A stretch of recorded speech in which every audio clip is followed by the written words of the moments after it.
Welcome to Brent by Brent. These are the 5 tips I would give to any reseller who's starting out, but also to any reseller in general who is looking to have some great principles behind their work ethic or just some ideas to follow along, things I wish I knew early on. And it's going to be actually a vlog style video. So we're going to go to the Goodwill outlet and also a few racks, and you're going to see what I do on a daily basis and also what Maddie does. And so look forward to it, and we'll see you. I wake up at 6:30 a.m. every morning so that I can get at the Goodwill outlet and wait in line because it opens at 8 a.m. By the way, don't forget to stay till the end because that's where I'm going to show everything that I got on this day. I do go to the Goodwill outlet between 5 to 6 days a week, and I usually stay until they stop rotating, which is at 4 p.m. I wait in line like this, and these are the people that are in front of me so that I can be early for the first shoe rotation. This is what I got initially, but as you will see, I throw most of it back. So sometimes it's worth it to stay early, but consistently showing up early is the best thing because sometimes you can get some really crazy stuff. What do you got to say? And this is part-time thrift. Oh shit, these are in-store vlogs? Yeah. For real? No fuck. This is one of my good friends, and you can follow him here. He has some crazy vintage tees, so definitely check him out. On the back wall, on God, we're gonna make it good like the YouTube ones. I like the ones I see on YouTube. On God, I'll put on God. Like Harry Tornado. First rotation, not really that many people. We got $100. He's already up 100. Let's see how this goes. So I usually dig with the IKEA bag, and I just get everything that I think feels good or looks good, and then I sort it out later. Meanwhile, back at home, Maddie is doing a lot of picture taking and taking measurements. We do a ground lay system, keeping it simple. Follow and subscribe. And thumbs up. So this is like a little intermission. 5 tips I wish I knew as a reseller. I would say, in my opinion, the Goodwill outlet or the Goodwill bins is the best place to go. I will also say that I think it's really good to do flea markets, and all these same things apply.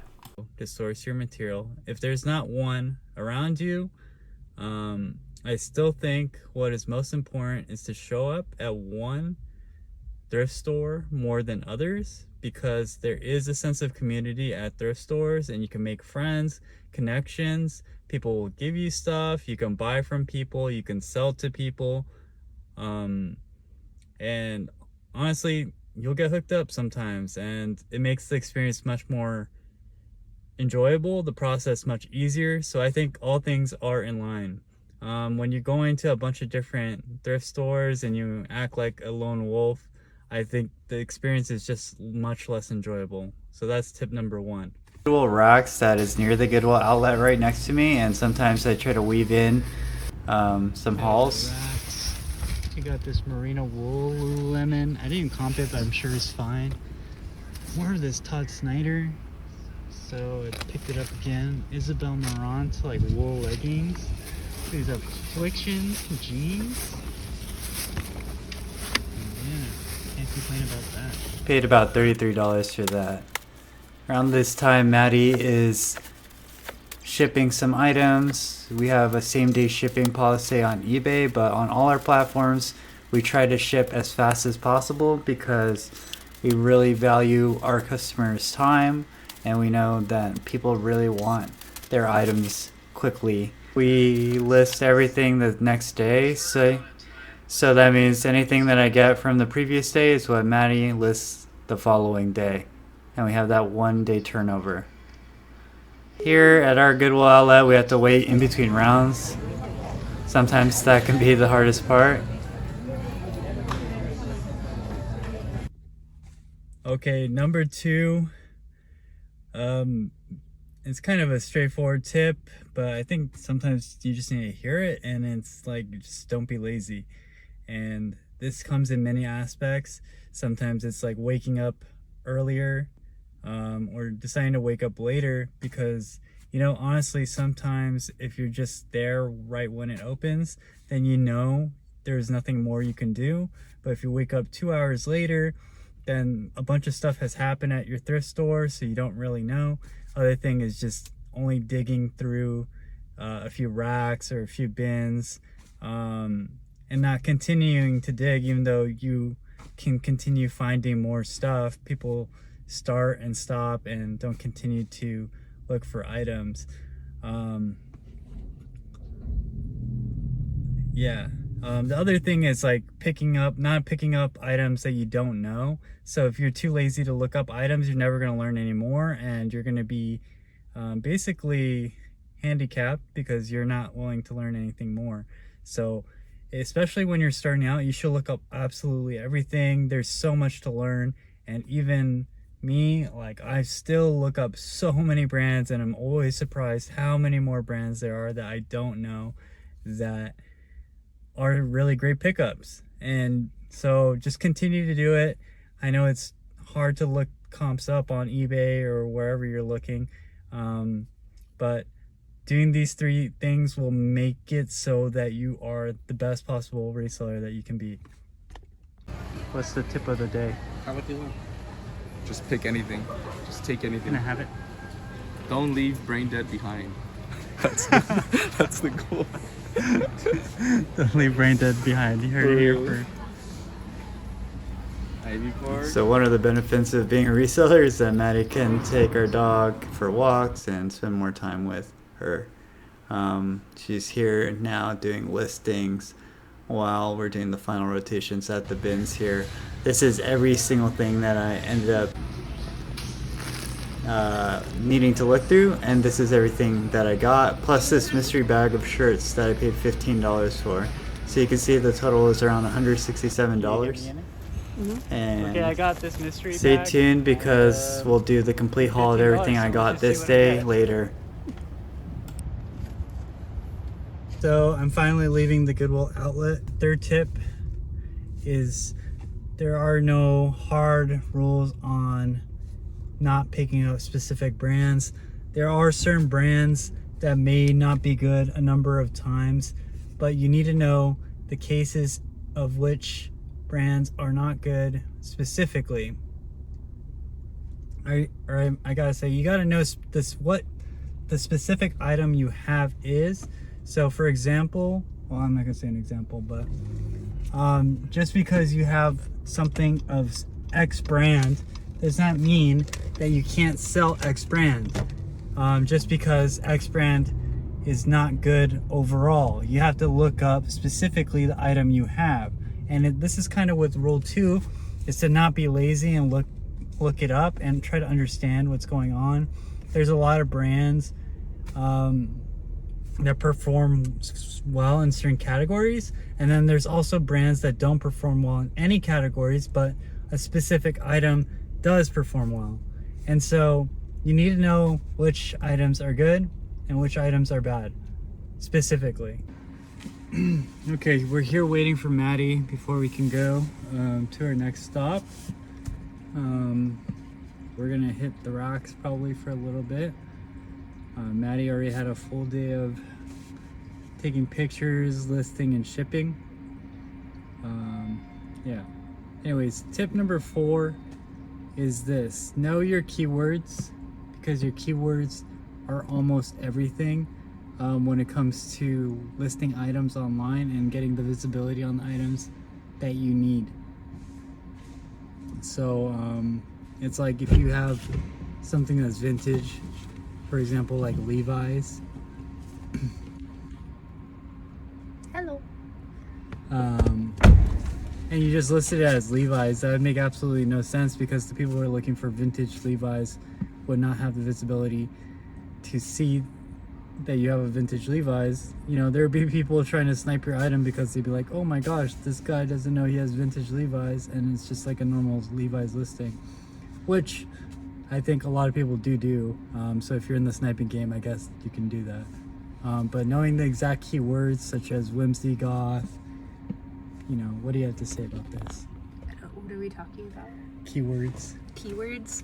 I don't know. Keywords can definitely help a piece stand out, especially if they're like, it's something that doesn't have a 100% sell-through. Like there's a lot of items on the market you can sometimes get away with getting yours sold faster if you use the right keywords. So, you know, yeah, like he was saying, whimsy goth, twee, emo, gorpcore, Y2K can also help items that aren't brand name. I use the keyword Y2K all the time to get some items that I don't actually know what their brand is, or it might be a brand that doesn't have a lot of items sold or listed, but just by putting in the right keyword it can sell faster for a higher price, or just in general. There you go. From a professional online lister. So we're now going to the climbing gym, but before we go there, we stop at this Goodwill retail store that is on the way. And for us, I think it is just one more way where we can hopefully hit and get an edge on the competition and make some more money. And I think the mindset's really important to always try to do a little bit more if it's not out of your way. Items, Patagonia shorts and these Atlanta FC polo. Both should do like $40, paid $13 total. And now we're gonna go climb. Okay, welcome back. So it's been a long day, especially on the days that we climb. So we were climbing for a while. It's actually 9:14 p.m. right now. Anyways, let's show you what I got today. And so I have this like Y2K all over print Marvel shirt. A Patagonia P6 logo t-shirt. So this one was from the mystery bag, so just something to help us break even. This was one of the one I got from what do you call it? The racks that from the video or from earlier. So this is a Francis Rockets jersey. Really good. Got an Obey Propaganda. That's also all the Obeys. So that was from the mystery bag too.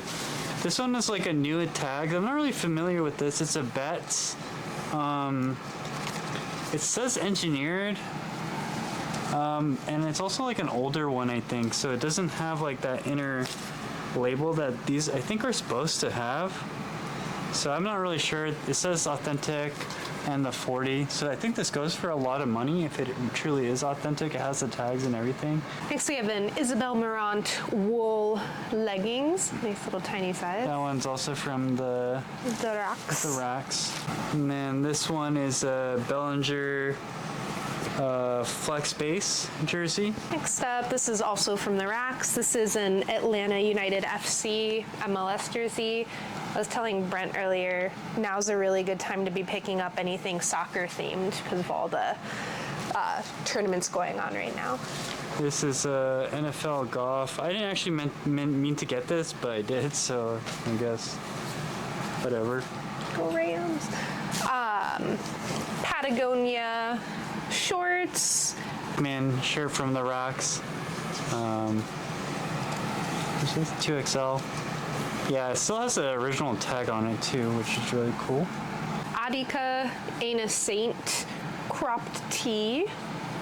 Yeah, that one was also from the mystery bag. So we're gonna take some of this to consignment just to break even. So got this Todd Snyder shirt that I also got from the racks. I've done really well with these like Todd Snyder polos. This is a Roots of Fight tank top. But it says Roots of Football, so I don't really know. I don't know if this is that good, but the Roots of Fight is just pretty decent overall. There's a Polo Ralph Lauren with these interesting like embroidered sleeve hits. This one is a small, but not bad. I haven't really seen that before on Polo. It's a pillowcase. Yeah. So this is a Pottery Barn pillowcase. This is around a little accessory. I got this cool Patagonia scarf.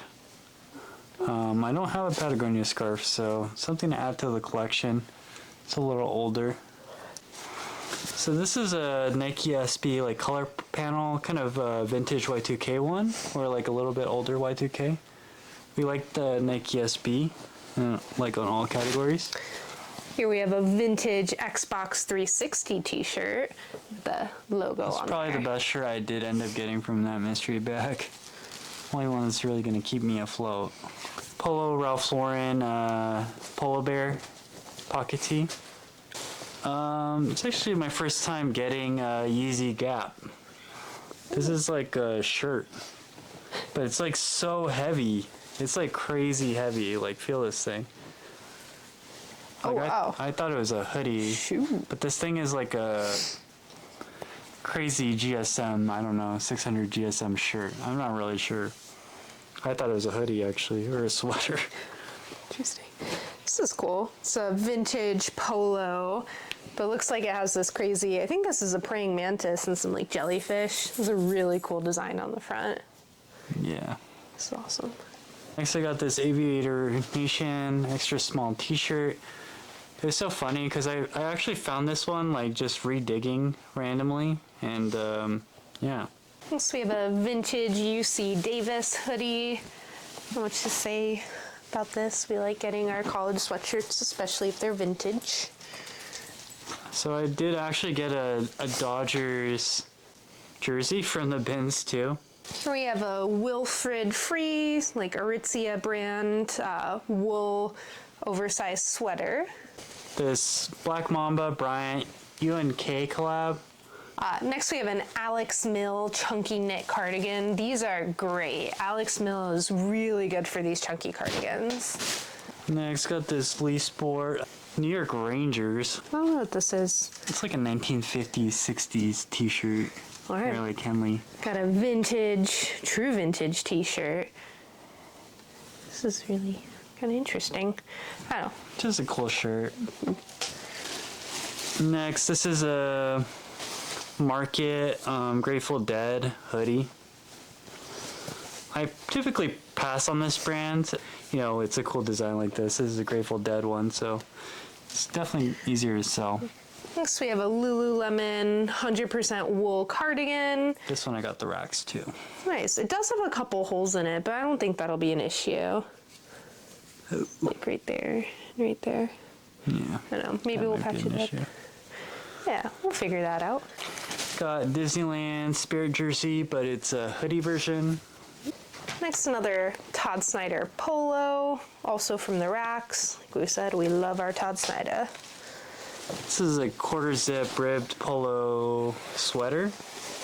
Next, we have a 511 tactical pants. I think this might be, looks like a smaller size. Might be women's, might be men. I don't know. 511 tactical, their pants, we've done pretty good with their pants before. It's got this, I think it's called Soda Stereo.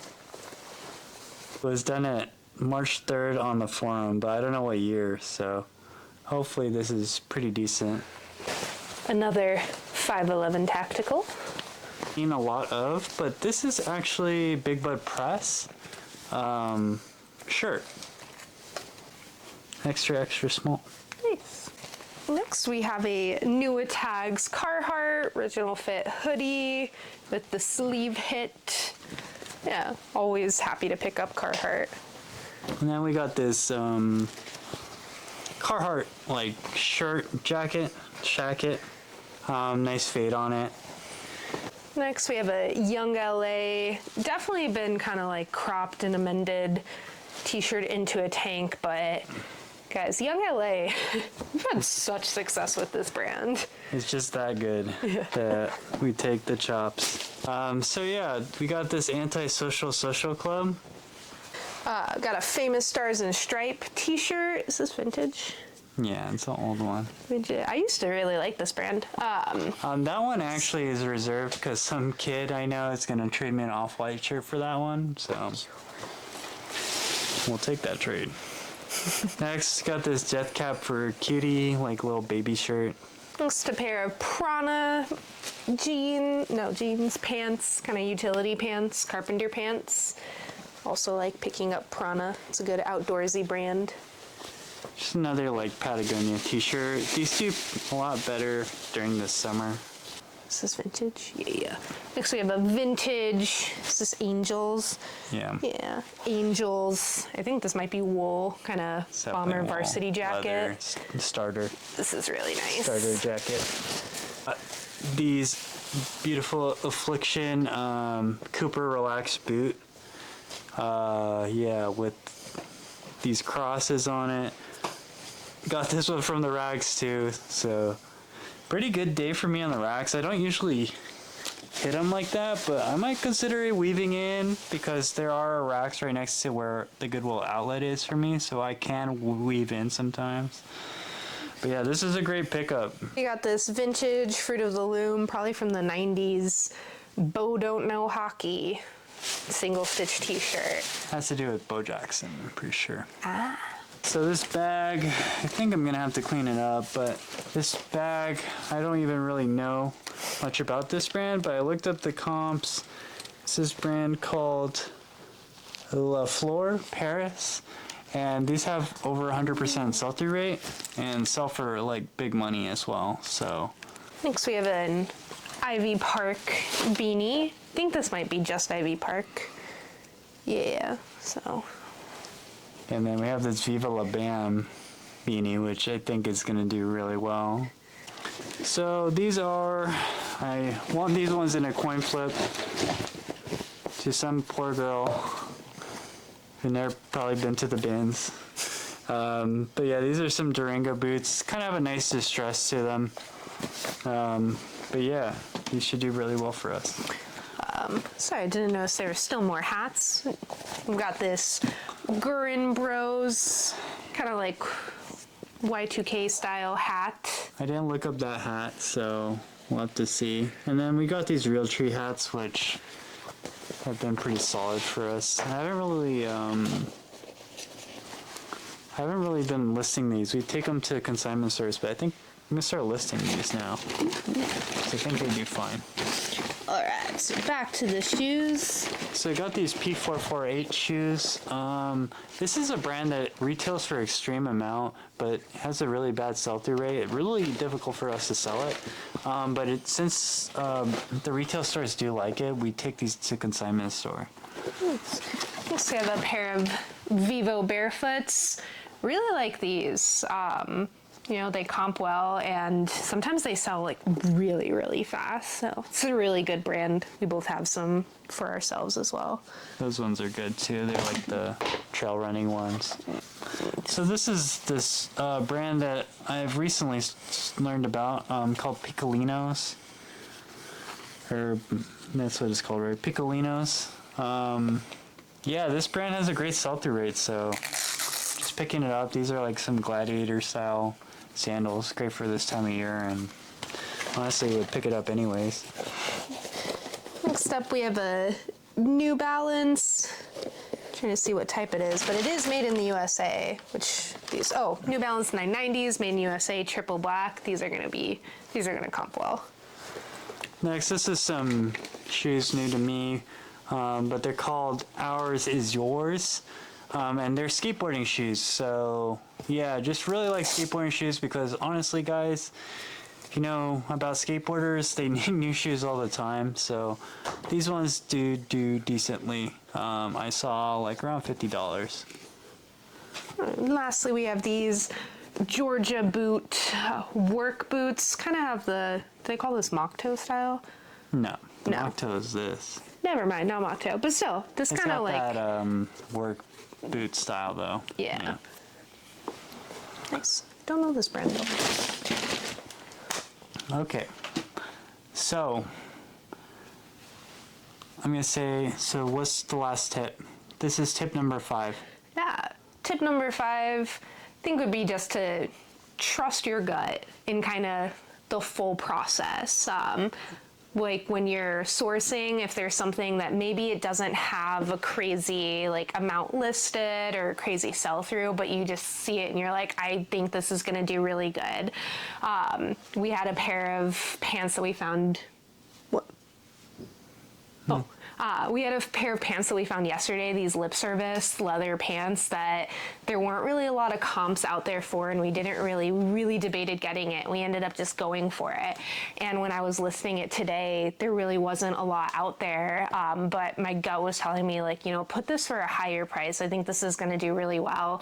And we ended up selling it immediately for a really good price. So kind of trust your gut in the sourcing process and in the listing. We sold it for, I think it was $127.50 on Depop. So. And it's crazy because that's something we almost didn't pick up. But you know, when you're newer to it, it is okay. I think it's better to take risks because, I mean, I guess it's when you have less money to invest and stuff. So, but you know, scared money doesn't make any money. If you're too scared to take risks early on or even later on, you're never really going to learn more. I mean, there's ways to calculate stuff, but if you're on different platforms, sell-through rate's not always available. There's items that don't have as much data on them, or like, you know, maybe some items are kind of low-key or are on the rise. You never really know.